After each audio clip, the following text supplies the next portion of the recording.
We're recording. You can go. Hey. Ladies and gentlemen, it is the African Male Iris podcast, and my name is Prayer Soul, and I'm here with DJ Tino. And Slim the Propulsor. the What? Propulsor. Oh my God! And we have our special guest, What on earth is a propulsor? and our special guest, It'll all come My name is to Oscar Tauna Mataruka, or Mataruka Prime on Instagram. right? Awesome. Guys, we just finished an absolutely amazing shoot Yeah. with Oscar, and man, I cannot explain to you guys how deep we went. Some gems, eh? You're gonna have good. to watch, and I hope you can watch all of them. So we're gonna do them in parts, and we are really excited about how deep we went and how vulnerable it was, and It's packed with so many nuggets. it definitely is, you know. And yo, bro, I don't know. In the level of honesty as well from Yeah, that's Oscar. exactly- It's much That was actually appreciated, quite especially brilliant. It is. from Yeah. Oscar, man. That's Yes. much appreciated. Yeah. You guys need to tune in and Absolutely. consume and let us know what you think. It's gonna be a series, right, guys? We have Yes. to- Yeah, I think we're going to break it down Yeah. into 3 or 4 parts. Yeah, definitely. Yeah. 100%. I'd just like to say any names, any personalities represented in this conversation Are all purely fictional. fictional.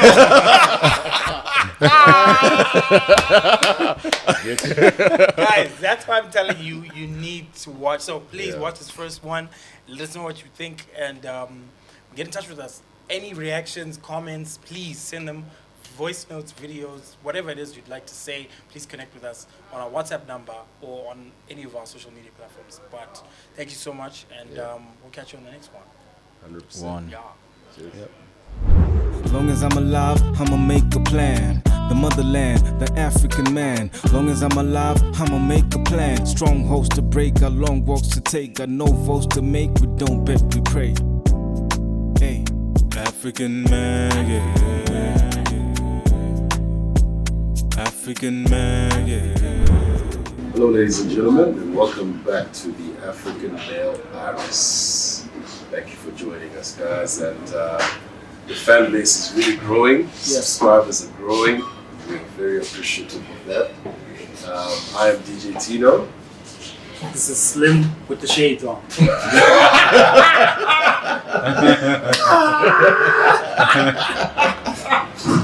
Red flag, man. Shades indoors. This, ladies, is a red flag. No, I've got a problem. Says the man with a cap on. Yes. Yeah, because it likes it. I am Prayer Soul. You already introduced. Oh, okay, I already introduced you. Okay, cool. And let us know what you think of our new setup. Yeah. Just trying some different things. I think our producer Mula is suggesting a few things. We're trying to change that few more. And especially now that we're starting to have guests. And we have a special guest today. Hey, can I just reintroduce myself? Come I'm going to take us back. Here we go. If you just tuned in, where the hell have you Slim been? the impetus. Oh my gosh! So apparently, Slim is going to piece this all together at the end, maybe of the season or what. He's going to let you know what it all resonates to, right? Yeah. Correct. I think it's a lot of BS, but we're gonna wait to see. We're gonna wait and see. I've been trying to piece it, and it's Someone not. gonna introduce me.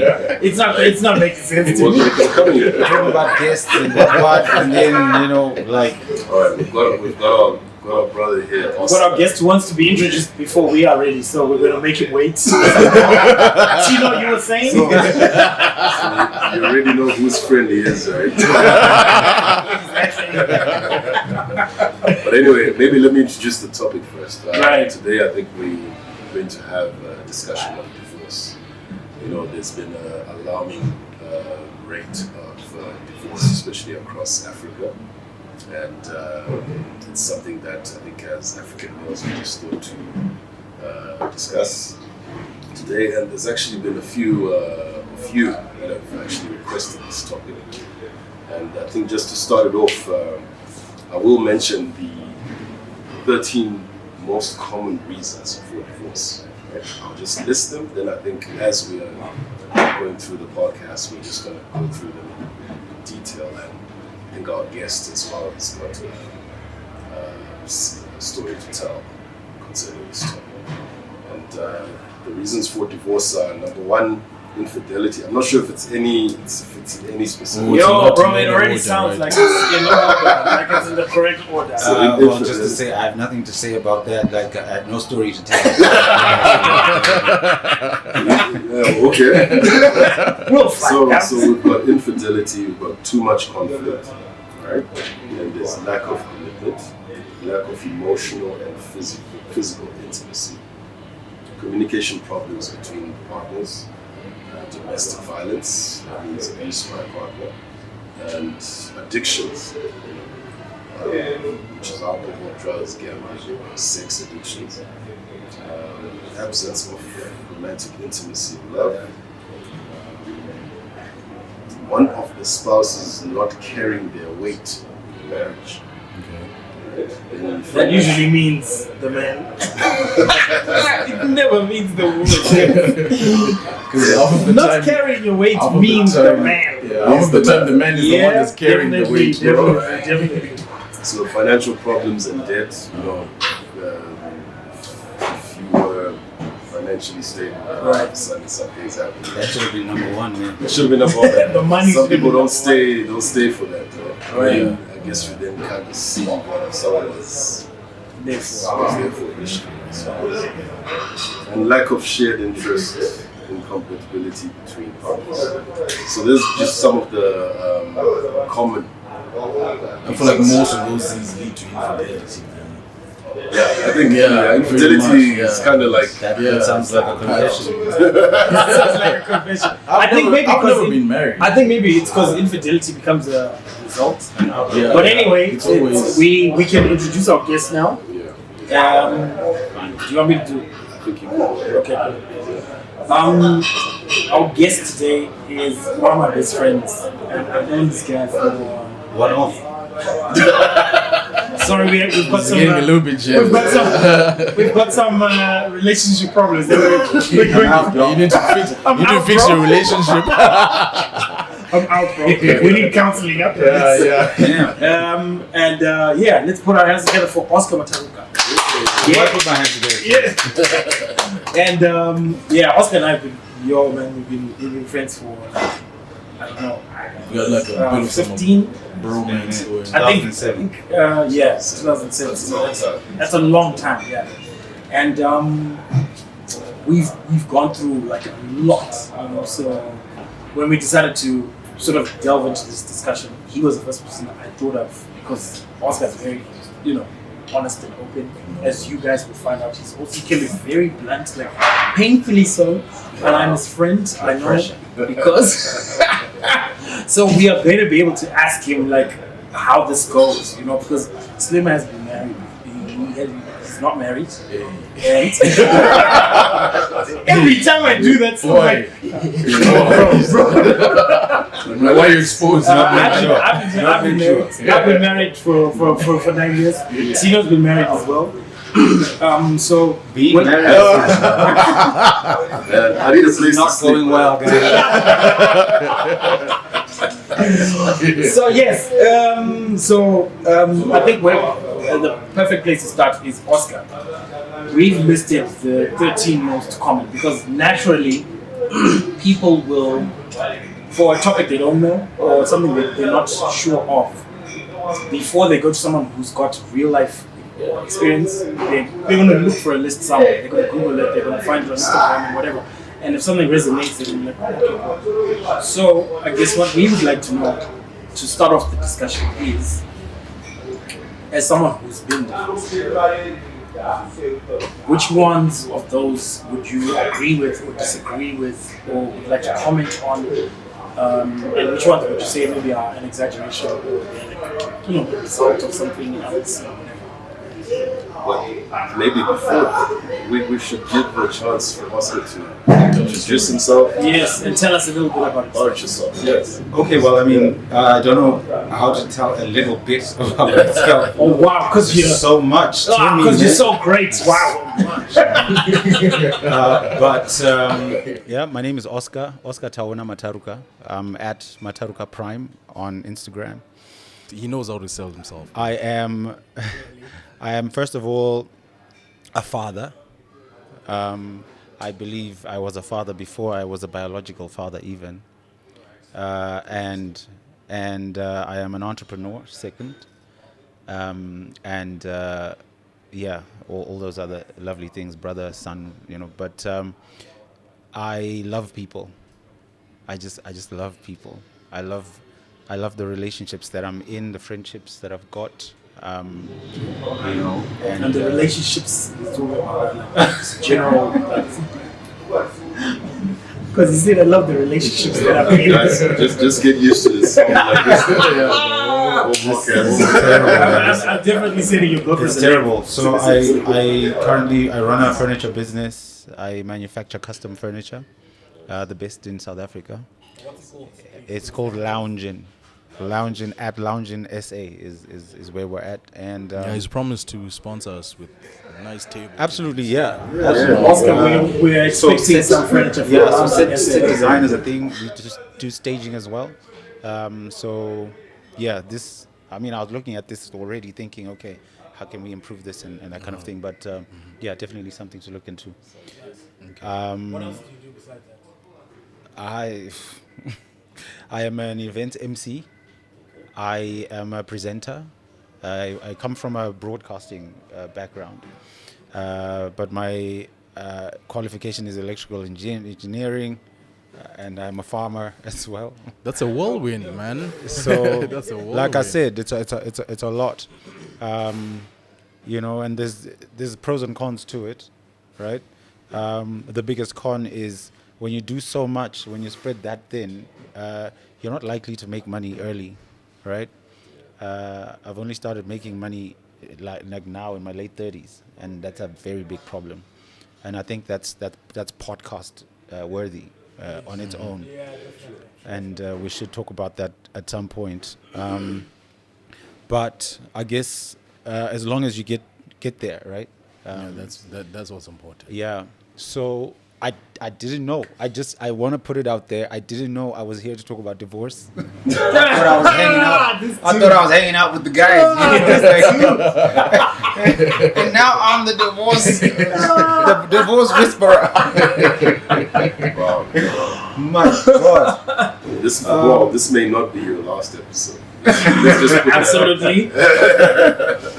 But yeah, I do have a lot to say about divorce, about marriage, about relationships, about dating. Freya was laughing at me. I've been dating for a long time, Please tell us how long this career has been. No, I mean, like, everyone started in high school, right? So Not everyone. Bro, mine is the early 20s, man. What do you mean? No, but you made up for it, though. What kind of response is that? It's like, damn right. That's what it's trying to say. Yeah, how did you know, man? But yeah, I have been dating since I was 15. I fell in love with this girl at 15. We dated for 3 years. It was like serious. Our parents knew each other, that kind of thing. Actually, the strange thing is our mothers were sworn enemies because they were in high school together. We only found out after we started dating. And my mom said to me, Why would you do that? Yeah, you could say that. Yeah, you can. Who's the only one wants it? You lie, bro. That's how It was bad. I mean, this was 20 years later. And so her mom had like sniped a dude from my mom. Right? In high school. And it came back to haunt like us a generation later. Wow. And she shut that relationship down. Like, and I mean, she was right. She sort of said to me, that girl's she's gonna break your heart. She's like her mom. Okay. And she did. Oh, that was your first heartbreak. That was my first heartbreak. It was like grounded.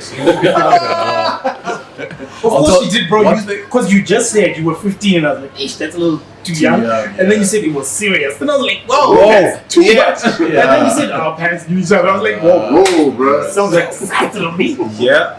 One thing I've learned over the years is that when your parents tell you something, 95% of the time, and I'm speaking from experience, bro, when they tell you, don't move in this lane, and you continue to move in that lane, eventually you'll get burned. I actually disagree. I actually sat down my parents when I was 19 because I was dating a girl they didn't like. And it was something similar. They never really explained why. Are you married? But I to think, her, bro? no. I'm not married to Well, no, wait. You see where I'm I coming need to make a point. Okay. And I remember we were doing dishes because my mom used to always make us do dishes as siblings. And I said to my siblings, after we do dishes, I'm going to sit my parents down and tell them that, you know what, I'd rather date this girl and know for sure that she's not the one for myself than regret for the rest of my life when I'm with someone and always looking back at my shoulder. Could it have because been? it could have been her. So whether it works or it doesn't is not the point. I don't know how I was thinking like this at 19, but my brother and my sister were like, you will do that to our parents. Really? Okay. And then after, I was like, I'd like to talk to you. And my siblings were like, There he goes. he's gonna do it. it. And then I was like, yeah, can we just talk as the three of us? And then we did, bro. And I just told them. So here's the thing. And I explained it to them the same way I just said it now. Like at least let me know. Yeah. Because you found out freely. And then we are a family because That's of very that. true. So my point, So at least give me a chance to fail and see for myself. so my point is this though. I'm not saying when they say don't do it, that's the end of the case. Okay. I'm saying I found out through the hard way Ultimately, they're right. that when they say They've got a don't point. move in this direction, 95% of the times I would get burnt because I would have decided to continue with it. Right. Do you know Yeah. where I'm Yeah. coming from? But that's not to say I'm not gonna like pick up the life lessons that I need from that experience. I'm definitely going to pick up those life lessons. But at the end of the day, it's just going to be one of those situations where I'm like, okay, they were right. Yeah. Do you get what I'm That's coming true. from? Obviously, So- for obvious reasons, they're much wiser. They've been through it before already. They have the experience already. So, Yeah. yeah. So, man, Oscar, maybe just take us through, the point where you decided to get married, to your ex-wife. When you made the decision, going into the marriage and all that. Man. Okay, man. That's a really big one because I was really young. It was literally straight after graduation that I got married. Long story short is I became a husband and I became a father in the same year. Okay. Can I ask you something? Yeah. What led you to finally say, you know what, I think now is the right time for me to settle down with this girl? 6. Okay. I guess it makes sense. That I was a age. virgin. Yeah. I lost my virginity to her. A little while later, she was pregnant. Oh, okay. Right. Okay. So, yeah. Skip, would you say that you feel like you got married too young? Like, would you say that's the main reason? Definitely got married way too young. So, of those reasons, that would be a strong one for you. It would. I think that it's important for marriage to happen between two people who are adults. Okay. And what adult means in this particular scenario is you know yourself. Okay. You have found yourself. Okay. Right? It can't work outside of that. Because when you go through the evolution of self-discovery within marriage, you're going to hurt your partner. Okay.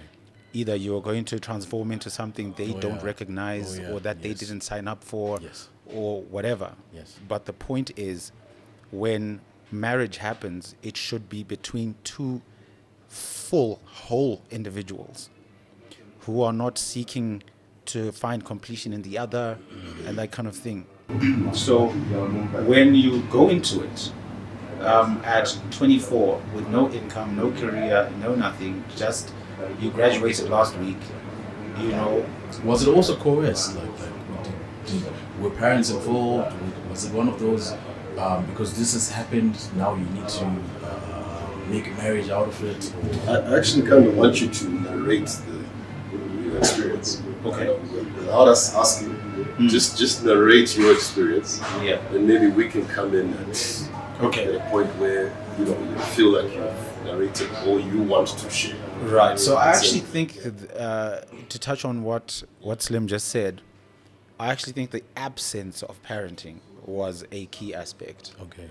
You know, because I sort of had to raise myself. You know, my dad passed away when I was 17, and then my mom left the country when I was 19. Oh. Right. So my dad passes away at 17. My stepmom passes away when I'm 18. My mom leaves when I'm 19, and I have this huge sense of a deep longing for connection, for belonging, right? And I'm not part of a family unit. I was an only child. I had no siblings, no nothing. And I mean, for as long as I can remember as a child growing up, I had this deep longing for belonging, you know. My parents split when I was 6. They both then remarried later at different points. So I had to live with this one, and then I had to live with that one. I had to go live with my grandma, had to go live with my cousins and that kind of thing. And I was always alone, shipped into these various contexts. But ultimately I felt alone. And it's funny, my grandmother said to me when I was 17, this one is going to marry early. Okay. Yeah. It's like she saw the longing that I had for family, the way I held on to my cousins, and I didn't want to leave their house and that kind of thing. I always found it difficult to separate from people because, it always felt like, oh man, just when, I was starting to settle in. Oh, yeah. I have to move on again. I was always on the move. Mm-hmm. That's so interesting, bro. It's so interesting how much of your background affects your current state. Yeah. Because I know Oscar, right? And so hearing this makes me understand a lot of things. Because when I always compare how, Oscar and I both are great with people. We will be described in the same way. Very expressive, very big personalities, very great with people. But Oscar's more patient with people. I'm patient with people, but not as much. Because I'm like,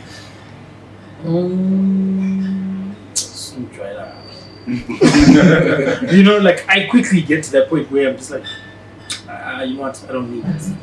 But you saying that is important because it's funny that it's will affect not even just a relationship, romantic relationship type setup, but just a general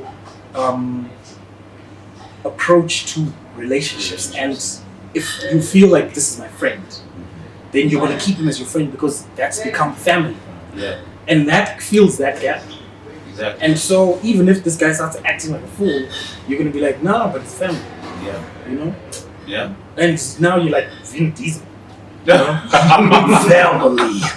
It's family. And I'm just like, no. Jesus. So that's very interesting. Yeah. I think maybe people do not get into the depths of background and history before they sort of commit, because you don't see, you don't really see the depth of it, and you usually see it in retrospect. Yeah. And I mean, to pick on that, going into the actual romantic space, carrying that. I mean, the sad thing is you realize these things in retrospect, right? When you're looking back after the failures have happened, and you start to sort of introspect and say, what is the cause? What are the roots of this thing?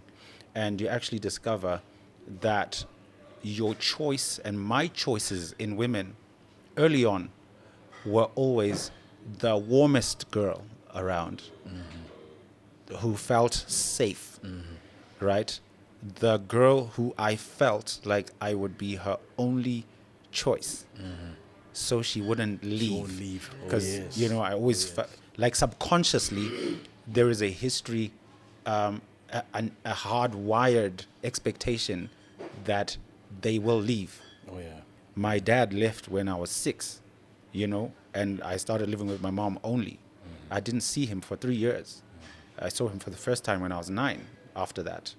You know, he came back into my life and with a bang decided, so he had remarried, and his wife said to him, why are you not taking your kid? Take your child. Right? So he comes, literally kidnaps me from my grandmother's house. Serious? Yeah, so he had one custody Your mom at didn't court. know? Yeah, so he had one custody at court. Okay. But my mom had sort of, you know, Hidden hidden me you away from him. Where is my son? Yeah. So it was this back and forth, and I remember as a child, my parents, you know, coaching me on what to say if we ever get to court and that kind of thing. It was nasty, right?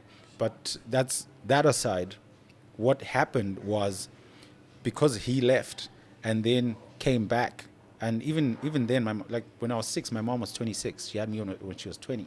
She was young. Yeah, she was a child. I only realized it in my 30s how young my mother was, and how much of a burden. I mean, no one wants to say that their child is a burden, but it must have really been difficult for her to try and set up a career. She's divorced already at 26 in the 90s. You know, actually that was in 1990. You know, That's insane. yeah, and that was unheard of. And you know, so we come from a very conservative like society, and divorce was a taboo, you know. So she's having to deal with all of those things, and then has a child, and she still wants to date, and my mom is hot, you know, like, and at the time then, you know, she was like talk of the town type hot, you know. I think she's like the equivalent of an Instagram baddie now, right? That's the space she was in, you know. So she for a while had me stay with her mom, you know. I see it a lot here in South Africa. It's sort of like a culture here. Yeah, it's a norm. That's You how- know, that's you how- have a child, you that's take how them it to is. your Take them mom to and your that kind of granny. thing. Yeah. But the problem with that for me was everyone else at my grandma's house had a sibling. I was the only child, you know, and my cousins were my siblings, but they had closer own ties siblings. Oh, with their yes. siblings. So in you know, when it was crunch time, when they had to pick a side, They would pick they their would pick siblings their first. sibling side, right? So it would happen here with these siblings and there with those siblings, and so it leaves you as a child feeling like you don't quite belong anywhere, right? So fast forward, I start living with my father and his new wife. You know, they couldn't have children, so you know they held on tight to me, and it was a very big adjustment. They adopted a lot of kids, like her sister's kids and that kind of thing. So the house was full of people, but again, I couldn't quite gel with them. You know, they spoke a very unique dialect, you know, and you know, I had just come from Bulawayo. I spoke Ndebele. You know, I was learning Shona and that kind of thing. So there was a language barrier there and that kind of thing. Again, I'm surrounded by people, but not quite fitting in. You know, and then 10 years later, both my dad and his wife pass away. And then I moved back to live with my mother between age 17, 18, and 19. You know, just as we're forming a relationship, she leaves for the UK. You know, there was this huge exodus going to the UK, and the plan was after I graduate, I follow. And you follow. You know, and I always longed for a sibling. And my mom finally had a daughter when I was 15, you know, and, you know, I took care of her. I would change her nappies. I was in there, you know. Finally, I have my own Your sibling, own sibling, right? yeah. 3 years, when she's 3, she lives with mom, and they're gone. You know, it's back to square one. That's the year I go into uni. You know, I become what I become in university. You often find yourself quite well there. But throughout that sort of early adulthood, I kept finding myself in relationships with females who really should have been my friends. Okay. Instead of lovers. Yeah. But it was their warmth that I was attracted you. to. But I wasn't into them the way you're supposed to be into a woman, right? But they felt safe. So very early on, Did a trade in the safety for the okay. you get it. Yeah. There's always a trade-off there. So I always sort of found myself wondering how I became this person's boyfriend, Okay. right? And that's exactly what happened with the woman I ended up marrying, right? We were very good friends. You know, I was her sort of confidant and that kind of thing. You know, she would walk me through the issues she's having with her boyfriend or whatever. I had a girlfriend, and you know, one thing leads to another. Yeah. I literally stumbled into marriage, you know, because what then happened was, at the time, I was a youth pastor and a worship leader, sort of, you know, leading the youth, the campus ministry at the church that I was a part of, and those were big responsibilities. 100%. I was doing it just out of the love for it, but I didn't understand the political The limelight and as well. exactly, but particularly the political aspect of it, until I got a girl pregnant. Oh, bro, like if you want to see church folk go sideways, Yeah, like if you want to see them be evil, Do something. like if you want them to just be the opposite of what they're supposed to be, do something wrong. It's like the church has got some serious case of amnesia, bro. Like Wrong in whose eyes? in the church's eyes. bro, like the consequences for a mistake of that magnitude. Like there's no explanations. Like you don't get to, like you. They don't sit you down and No say, one's gonna be like, so this is "Oh, what you know, you've these done. things happen, man. Now How are you we're pulling feeling? Are away." you guys Oh okay? my God! Like, first of all, there was to be a public confession, because I was in leadership. You know, there was a scripture quoted at the time by someone. say the name, bro. Say the name. Those who sin must be rebuked publicly, so that others may learn to fear. I don't remember where that scripture And is. fear is the wrong way to I've got a approach. question, bro. Yeah. I'm not trying to sway you away from what you're saying or anything, but from what religion and denomination was that? I assume you were Catholic. No. Oh, you're not Christian, Catholic. charismatic. Uh-huh. Yeah, modern very church. very Oh, okay. contemporary The cool churches. church. Oh, okay. Hillsong, I you know, was- Bethel. Okay, I wasn't going to say Catholic because I just chose Catholic because, you know, It's safe. it's very prevalent, it's safe. But I was going to go more along the lines of Pentecostal. SDA because SDA. I've had Right, someone the- that's very close to me who's gone through the same thing that you've just described, and they were from SDA, and it was one of those. His dad had to force him to get married to the girl that, you know, he impregnated. Yeah. For the sake of maintaining that image in church, etc. Yes. So I can't So understand. I wouldn't say I was forced, but the reason why I started with the background of my longing for belonging was that when I looked back on it, I actually realized I put on the pressure onto myself to fulfill what I felt were the expectations of my church family, because they were the family that I had, and I didn't want to lose them. You get it? So it was important for me to sort of to conform do the right thing yeah, so that you can maintain those relations. exactly, to not lose my place in this economy, well, social Family. There's a family now. structure, yeah. Right? And so if someone had said to me in 2009, listen, you can do this without necessarily becoming a husband. Like, you don't have to marry her. Yeah. You guys can raise this child together. You know, you can look after your child and that kind of thing. And just had that conversation with me, I would have had the guts to not go proceed into with it. I also feel like you are also sort of like getting pressure from the fact that your parents divorced at a very early age as well. So Yes. so was so also you don't want your internal. child Yeah. to grow Oh, up. no, I was in that actually aware of environment, that you know? at the time because I used to verbalize it. You know, because I mean, when you're a Christian leader, that's an important thing to correct. You know, those generational sort of flaws in the lineage. To say, I am going to be the one who fixes, you know, that pattern. breaking So that, it was yeah. important to me for my daughter to not grow up in a broken home. You know, I mean, I didn't know it was a daughter at the time, but for my child to not grow up in a broken home, I wanted to sort of correct. I can you know tell you about positions. You know, Oh my God. Slim, that segment. Remember? How to make a daughter. yeah, how to make a daughter. So yeah, Interesting, bro. so all these things are subconscious, right?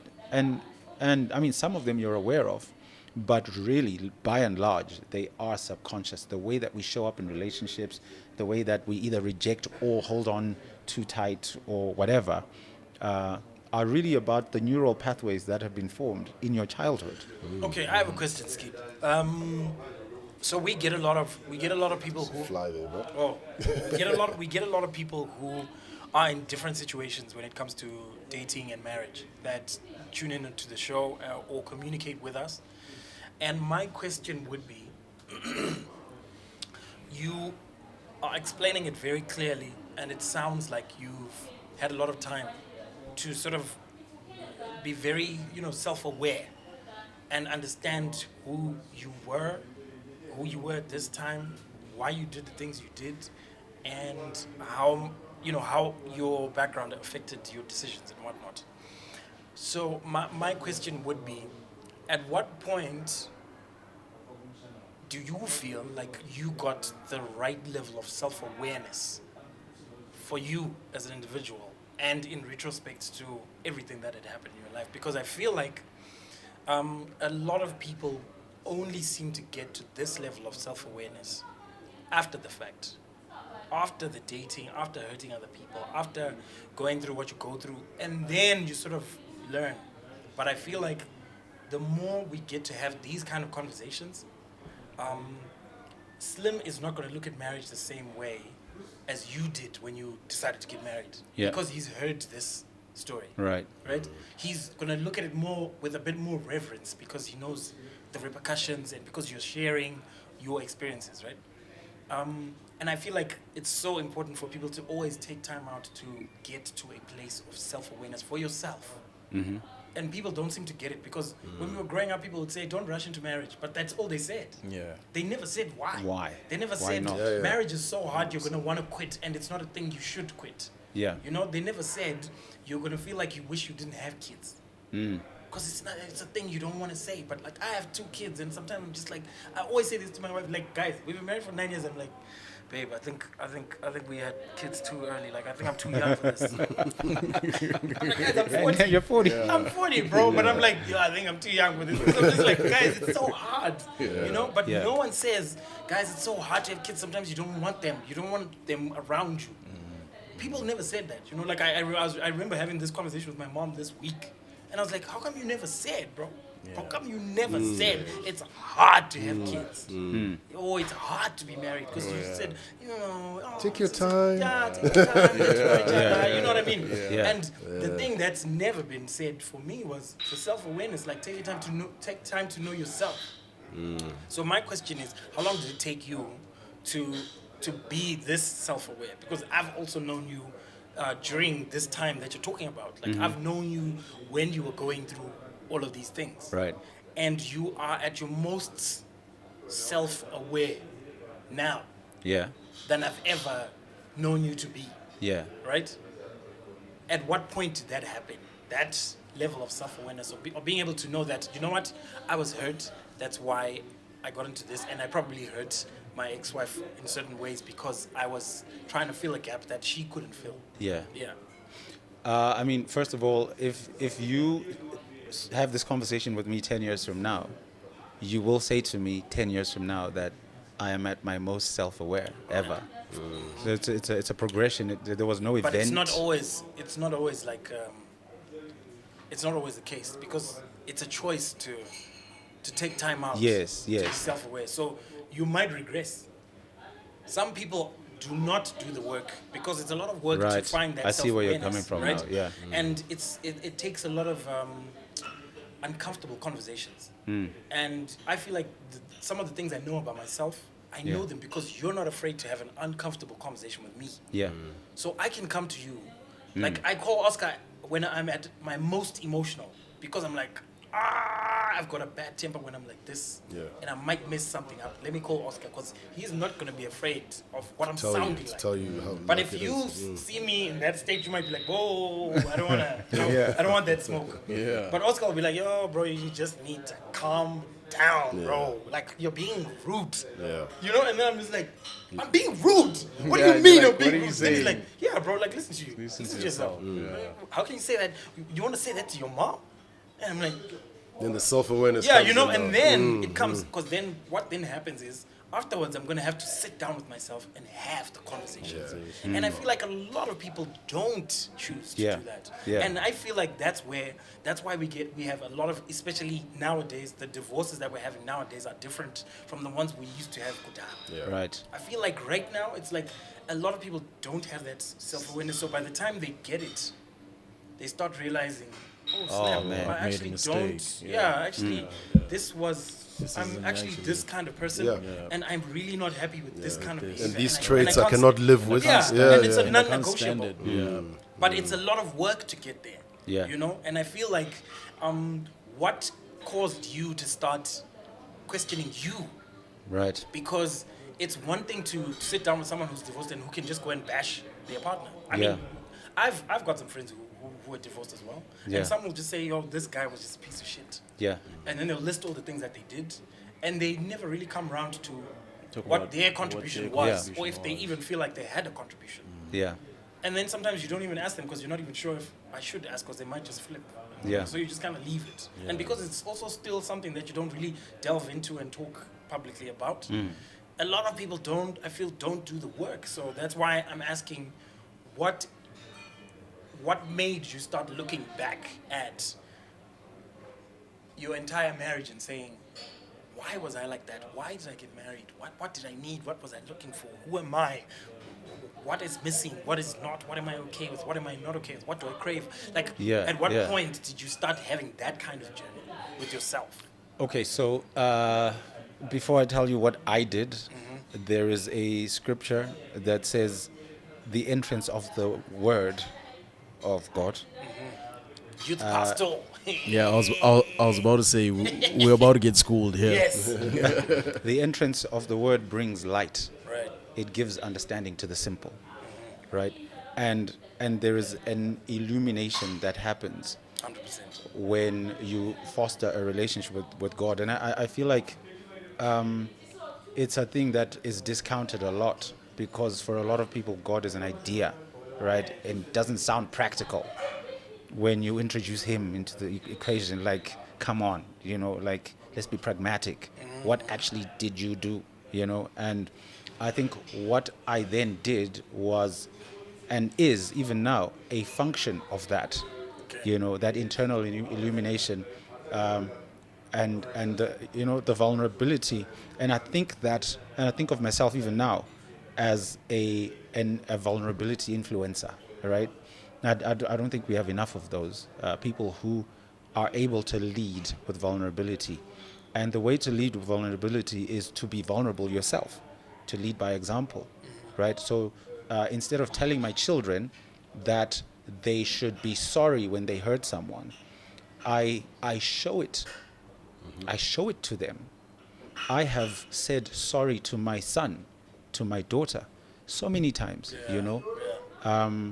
You know, and there is a day when I went hard at my son. He's 10 now. He was 8 maybe at the time. And he had developed a habit of stealing.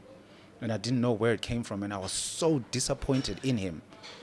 And the level of disappointment that I expressed then actually showed me that it was actually more about my ego. You know, Than about his he character. made me look bad. Yeah. I can't have a child who steals. Exactly. So I wasn't addressing the issue. I wasn't helping him. I wasn't coming in as a father to help him, to build him up so that he grows past that. Right. I came in like Like a to flirt. rescue my ego, to rescue my Right. image, you know. And I attacked the boy. First of all, I spanked him. Okay, I didn't spank him, I beat him. Yo, I beat the boy. yeah, so I've always said from 0 to 4, you can spank, you know, you can beat. But from 4, you should be able to have conversations with your children. And I've sort of maintained that. And I believe my children are very well-rounded, you know. I think he might give 100% testimony guys. to that. They are very well-rounded, very grounded kids. That's why their You know. favorite uncle is me. Because they're very well-rounded. And I've actually seen Oscar apologize to his kids. And I think that goes a long way. Yeah. Because it takes away this facade that everything should be right. Because And it should be perfect. yeah, and the other thing is that parents are always right. Like our parents, we could never correct our parents. Never Yeah. question And that. even when they were wrong, we couldn't think it. Because then you think she's wrong, then what? You know? Yeah. But then I've seen Oscar actually say, you know what? I wanted to say sorry for the way I shouted at you. I think I was just having a really bad day. Like he always has very adult sounding conversations with his kids, but I feel like that frees them a lot. So they feel so much comfort Yeah. being able to express themselves because they've seen him do it. So they start seeing, they start feeling like it's okay It's to just okay. say how I'm feeling. Oh, beautiful. Okay. And then they don't have those kind of issues. Because, I mean, one of the reasons why we wanted to start this show was because we felt like African men do not Not talk have that, about yeah. how they feel. Exactly. Yeah. Yeah. Yeah. 100%. Yeah. And it's that lack of vulnerability modeling, right? Like we just have never seen vulnerability in men, Yeah. you know? And I mean, to a large extent, even in women, we haven't seen it. Yeah. Our moms, Yeah. as you know, The most they'll do is cry. exactly. Yeah. But they won't say, "I am afraid. They won't tell you why. I am really afraid Oh, I'm going that through we will lose depression. our house. I am afraid that we will not make rent, you know, and so forth. I am afraid that your father will leave." I mean, I don't think it's healthy for mothers to say that to their children. but I was about the to say, point is- pause. No. the point is we just have not seen vulnerability. So, and we are associated with weakness, right? But it's actually power. You know what? Since Oscar doesn't have a job, I'm going to put this in mine. Because he's my friend. No. Just put it in all the jars. No. Yeah, we'll put a 10 in all the jobs. For us. Nah, that is a good point. That is a brilliant point. That the lack of vulnerability just across the board in our African society, even the modern one, Yeah. like it's 100%. really not enough. It's really not enough. And okay, I have a few questions. Yeah. But you know what? Okay. I wanted Oscar to just tell us a bit Just about go his marriage. on. Okay. You know, Because okay. prayer keeps taking us back. I feel Oh, like because I want to hear the juicy most, stuff, I know bro. most of the stories. I want to hear the knows. juicy Okay, stuff. okay. man. No, you guys can go ahead. And we want to hear about the journey of your marriage. Okay. You know, And how it broke down. yeah, how where did you have? Were you actually happy? What then led to? And then how you eventually Yeah. said, I'm Right. calling it quits. Right. You said, "Are your I-dos?" You know, you're now Yeah. living together. How was that now? going Right. forward? So we did our I-dos in June of 2009. 7-day honeymoon Okay. in the Eastern Highlands of Zimbabwe. Nice. And It's very beautiful places. yeah, I had just started a landscaping business when I was in university and had started making a bit of money. So we funded the wedding ourselves. You're right. So, and I was 24, 25, but she was throwing up the entire honeymoon Oh shit. because she was pregnant, right? Oh, snap. So she hated it, Yeah. you know, the whole thing for her, and she had really a bad first trimester, Okay. and this was her first week in marriage, and she's in her first trimester, and there were times when I thought she was gonna die. That's how bad it And was. this is my introduction to this thing. You know, I'm like, what did I just walk Get into? myself into. You know, but it's too late now. You know, you can't be like, Sorry, can I opt can out? I can we rerun this? Like, no, it's done. You know, and she was throwing up so bad, and we're at this resort, and I want to experience it. Yeah. You know, like I'm like, this costs a lot of money. You know, someone, a friend of mine, paid for 5 of those 7 days, and I just felt like it was a waste. She didn't want to leave the room. She didn't want to eat. Shame, She man. was That crying. so much for She her. was up all night, and she wanted me to be up with her, Yeah. and I want to sleep. You know, and so I would walk around during the day, just to experience the resort, go to the golf range and that kind of thing. But I was alone. Yeah. You know, there was no sex, Yeah. and I thought, you know, marriage was gonna be a license for, like, you know, Every day. The constant. 3 times a day, man. You know. So it was a That's very never the rude case. awakening. What's the say? I say that's never the case. Still never been married, but he knows. I know. I wonder why. I've heard enough stories. Yeah. So now, this is our introduction. Yeah. We come from the honeymoon, and now we must move in together. You know, we've been looking for a place, and we found a nice apartment. We move into this thing. The first thing I realize is this is gonna be really expensive, Okay. because where I could just rent a room Exactly. before on my own, now I have to think of the baby. We have to have an apartment that's safe, that's, you know, spacious, etc. You know, now I'm paying hundreds of dollars more in rent than I'm used to, Right. and already like one after the other, it's just bad Building up. experiences and these negative realizations. So it's safe to say our first year was just terrible. When the baby came, I mean, during the rest of the 9 months, we sort of settled into a rhythm. Head the main event. I work hard, I'm blessed, let me vent. Greatness in my hands, got it by the neck. The motherland, the African man. Long as I'm alive, I'ma make a plan. The motherland, the African man. Long as I'm alive, I'ma make a plan. Strongholds to break, got long walks to take. Got no votes to make, we don't bet, we pray. Hey, African man, yeah.